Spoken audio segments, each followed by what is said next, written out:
All right, well, let's talk a little bit about Square because this is funny. We didn't plan this, but this really did turn out to be kind of a war on cash themed show here. You got PayPal with the Visa credit card. Now we're talking about Square. This is a little bit of a different story here, and I want you to convince me this is a big deal because I'm not really sure that it is. But the fact of the matter is that Square has taken its relationship, its belief in Bitcoin to the next level. Not a surprise. We know Jack Dorsey's a big crypto evangelist. We know he believes in that, and it's a way to democratize finance. But now, I mean, Square is going to hold, I think it's $50 million worth of Bitcoin on their balance sheet. Is this really a big deal, though? Kind of. I'm going to make a very unpopular statement right now. Okay. Square's interest in Bitcoin is my least favorite part of the company. I think I'd agree with you there. I think actually I agree with you there. I mean, as an investor, I like to say that I bought Square before it was cool to buy Square. I mean, I got it, right after the IPO when everyone hated the idea of that it was going to go anywhere. Yeah. But anyway, the $50 million of Bitcoin, it's roughly 1% of Square's total assets. So this isn't an insignificant amount of money that they're stashing in Bitcoin. I mean, this is money that was, sitting in cash anyway on their balance sheet. So it's just kind of moving from, it would be the same in my mind right now if they said we're going to hold $50 million in euro on the balance sheet. But it does kind of add a next step to their interest in Bitcoin. We know that that Square allowed people to start buying Bitcoin through the Cash App in 2018. Since then, they launched a Square crypto division that kind of focuses on solving Bitcoin related issues.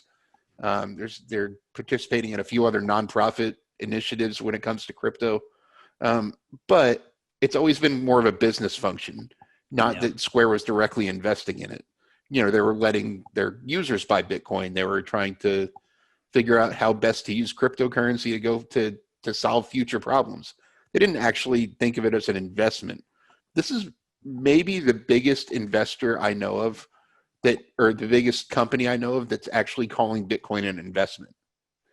So I wonder, I think about several years back when Bitcoin really was just starting to gain headline share there. We're talking about the big challenges for Bitcoin between the two big challenges as a medium of exchange and a store of value.